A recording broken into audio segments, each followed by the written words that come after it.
It's another episode of Sweet Treats and a Beat. Welcome.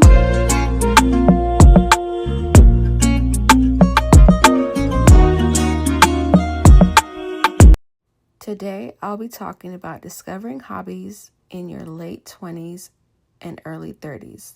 So this is probably a topic that I really enjoy discussing and sharing. I started really figuring out, okay, what do I like to do in my late 20s? I knew I enjoyed basketball. I knew I enjoyed exercising. I knew that I enjoyed adventuring and going to new places. But part of me discovering new hobbies was also healing my inner child per se. I was like, some of these activities I like to do, I did as a kid. But one of the things in life I'm realizing and God has been showing me is to return to what I enjoyed as a child. So part of that is getting back into playing sports. I loved playing sports when I was younger. I play basketball occasionally. I found a group of people that are playing basketball, so sometimes I join them. I started playing tennis. I learned how to play tennis when I was younger, but I kind of fell away from it because I had a love for basketball. So I started taking a tennis class, and then I was like, what other sports do I want to play? So I started playing golf. I decided to take up a new interest, which was Pilates. This is before like the Pilates craze, but most people were talking about it. It was mainly older women and some people who got into Pilates because they had family members who did Pilates. And I really enjoyed the movement around Pilates, so I decided to add that activity for my new hobbies as an adult. So you might have some questions about, well, how did you figure out what activities you like to do? I know you said you liked playing sports when you were younger, and yes, I'm all for getting back to what I like to do or what I liked to do when I was a kid, but like, how do I find a new hobby? I would definitely give you the advice of knowing yourself. It's so important to know yourself because oftentimes we start things, we try new things and realize, you know what, we really don't like doing it. We spend all this money, we spend all this time to find out that we didn't like doing this. So I would ask yourself, if you're someone who's interested in starting a new hobby, are you spontaneous? Would you like to do your hobby daily? Would you like to do your hobby weekly? Would you like to do your hobby monthly? Are you someone who likes to be alone when you're doing a hobby or activity? Or do you want this hobby to be a social hobby? So asking myself these questions really helped me out. I enjoy team sports, so basketball was definitely a no-brainer for me. Pilates is great because there are so many women or just people in general who are attending classes to strengthen their body, to maintain mobility, and also to try the intensity of Pilates. So that might be something you're interested in doing.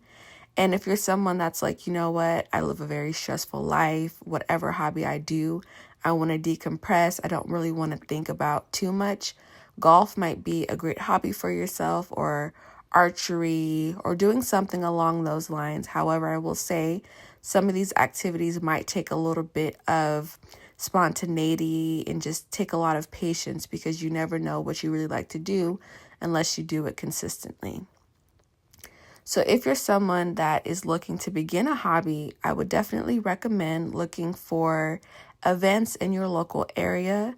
For me, there were golf and tennis classes offered through my community center. They were inexpensive. They were less than $200. So I really realized, like, you know what? I do like these sports, and I hope to continue to invest in playing tennis and playing golf. And if you are someone who is on social media, or you see a lot of events happening in your area where there are groups and clubs coming together to play activities together, I definitely encourage you to attend some of those events. There's been events in the Bay Area offered by 510 Society, Town Strides, to name a few. And I've attended those events and realized I enjoy being around people, getting to know people while doing a hobby that I'm learning and a hobby that I enjoy. Now, this is my favorite part. If you're a Pilates girly, if you're a Pilates enthusiast, there are so many Pilates clubs, so many Pilates studios, so many Pilates events that are happening in different areas across the United States and across the nation. So the first Pilates studios that I went to was Club Pilates. I really enjoyed it because the instructor was nice. She was very informative, and I could tell she knew that this was my first time in Pilates, so she really helped me and guided me through some of the exercises. Club Pilates was great because they offered a free session. So if you're someone who thinks that they like Pilates or isn't too sure about the commitment of paying for a Pilates membership, try to find any Pilates studios that offer free classes or class pass. They have like a 7-day trial period, so you can try different studios in your area. The next studio that I tried was LFBA. They have a studio in the city that I live in, and this was a Pilates studio that I was really invested in. I enjoyed it so much because when I was going to LFBA studios, they had classes at 11 a.m., they had classes at 6:30 p.m., and they had classes pretty much throughout the week. So anytime I wanted to get in a quick 45-minute or 50-minute Pilates session, I was able to do so. Also, the instructors were really great.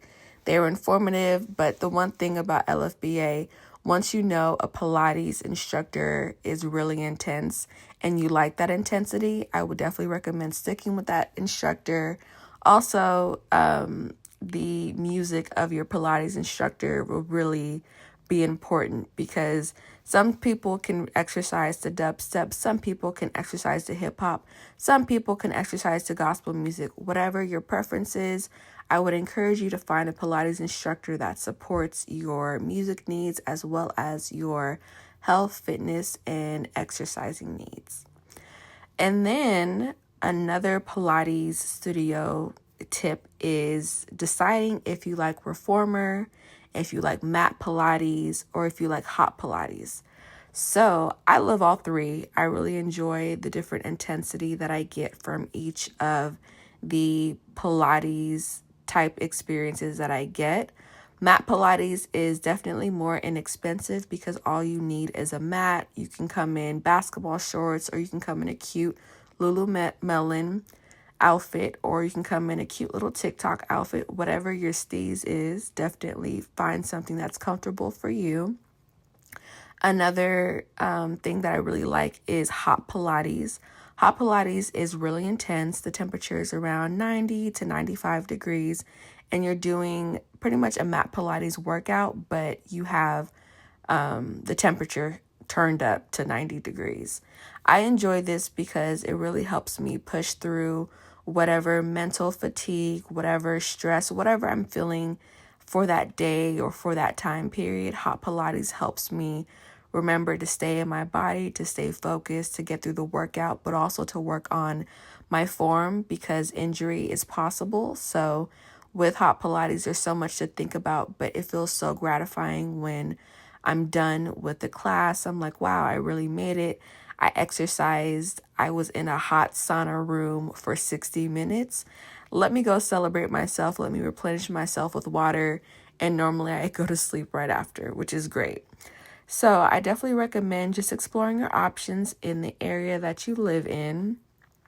There is just so much to do, so much to explore. Outside of exercising, I would definitely recommend cooking classes, pottery classes, pretty much anything where your hands are moving, your mind is going, you're thinking, you're interacting, and you're creating. I would definitely recommend also just finding centers or community centers, finding different spaces, studios in your area that offer free classes. Because oftentimes with finding a new hobby, it can become really expensive. You can spend so much money to realize you didn't like that activity, or this is an activity you have to be invested in. So I'd recommend just trying an activity and really asking yourself, do you see yourself doing this in a month? Do you see yourself doing this in 3 months? Do you see yourself doing this in a year? And if you answer yes to each of those questions, or to the questions that you think of yourself, then I would definitely recommend participating in that activity.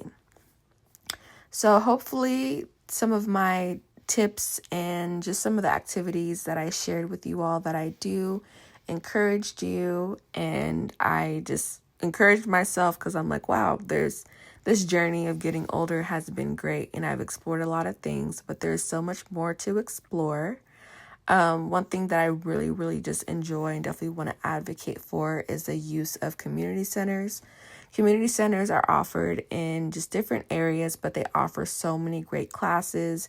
You can take a swimming class, you can take a Pilates class, you can take a dance class, you can take a golf class, you can take a tennis class. Like, there are so many classes that you can take where you can learn a new hobby, you can learn a new skill, but also you can learn it at a beginner level where you have an instructor that'll spend time with you and show you the mechanics and the techniques of whatever hobby you're learning. And also you can learn from your classmates who are also learning this hobby either for the first time or they are really reigniting their love for their hobby because this was a hobby they did as a child. And then after you complete your beginner class, then you can move to an intermediate class where you can definitely add a little bit more skill level to the hobby that you're learning. And this can help you continue to develop a love for the hobby that you have begun. It's really great being able to see the progress that you have made. One thing I really like doing is writing down when I begin a hobby so I can become a little bit more consistent. One of the reasons why I started investing in the hobbies that I liked, like Pilates, tennis, and golf, was because I knew I wanted to do these hobbies in my later adult life. I want these hobbies to continue to grow with me as I grow. So I always write down when I started the hobby, and I looked at when I started Pilates, and I started Pilates in 2023.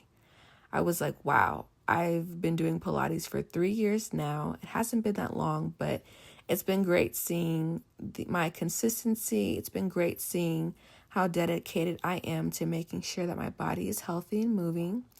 And another thing is utilizing YouTube. YouTube University has so many activities and hobbies that are free, and you can do them at your own time and leisure.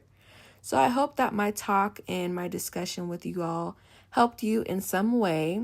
Some of the key takeaways are finding activities for free, doing them at your own time and pace, developing consistency, and finding an activity that supports your life and the life that you want to live. Thank you so much for watching and tuning in to Sweet Treats and a Beat. My name is Amaka Agati, and thank you so much. Please like, comment, and subscribe to my YouTube channel. Also, can we give me a round of applause for this beat? Wow, I'm photo shoot ready.